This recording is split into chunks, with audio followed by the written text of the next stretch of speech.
یسوع مسیح کی پیدائش، متی 1:18 آیت۔ یسوع کی پیدائش ان تمام لوگوں کی پیدائش سے مختلف تھی جن کا ذکر نسب نامہ میں آیا ہے۔ وہاں بار بار لکھا ہے کہ فلاں سے فلاں پیدا ہوا، لیکن اب اس پیدائش کا بیان درج ہوا ہے جو بغیر باپ کے ہوئی۔ اس معجزانہ پیٹ پہ پڑنے کے واقعات کو بڑی سادگی سے بیان کیا گیا ہے۔ مریم کی منگنی یوسف سے ہو چکی تھی، یعنی وعدہ و عہد ہو چکا تھا کہ مریم کی شادی یوسف کے ساتھ ہوگی، لیکن تاحال شادی ہوئی نہیں تھی۔ نئے عہد نامہ میں منگنی آج کل کی نسبت بہت زیادہ پکی اور مضبوط ہوتی تھی۔ اسے صرف طلاق ہی سے توڑا جا سکتا تھا، اگرچہ منسوب جوڑا شادی سے پہلے اکٹھا نہیں رہتا تھا، مگر بے وفائی کو زناکاری سمجھا جاتا تھا، جس کی سزا موت۔ منگنی کے دوران ہی مریم روح القدس کے معجزے سے حاملہ پائی گئی۔ ایک فرشتے نے مریم کو اس واقعے کی خبر دے دی تھی کہ روح القدس تجھ پر نازل ہوگا اور خدا تعالیٰ کی قدرت تجھ پر سایہ ڈالے گی۔ شک اور بدنامی کے بادل مریم پر منڈلانے لگے۔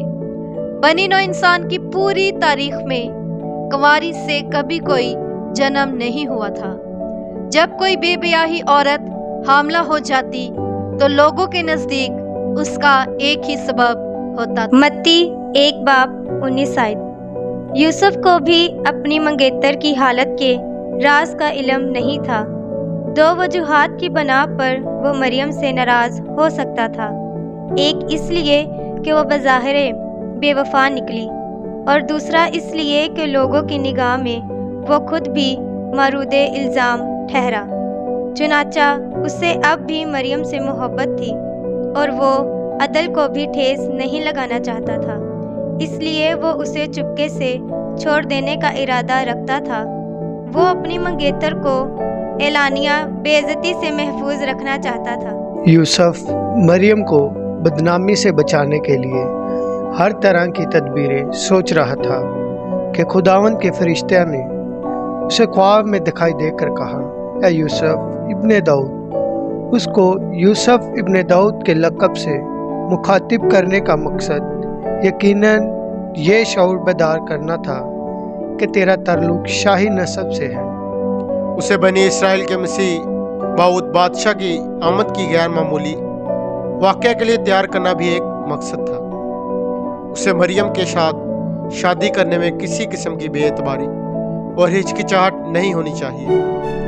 اس کی پاکیزگی اور پاک دانی کے بارے میں ہر قسم کے شک و شبہ بے بنیاد تھا۔ اس کا حمل روح القدس کا ایک معجزہ تھا۔ اس کے بعد فرشتہ نے اس بچے کی جو ابھی پیدا نہیں ہوا تھا جنس، اس کا نام اور مقصد زندگی بیان کیا کہ مریم کے بیٹا ہوگا اور تو اس کا نام یسوع رکھنا، جس کا مطلب یہوہ نجات ہے اور یہوہ منجی ہے، نام رکھنا ہوگا۔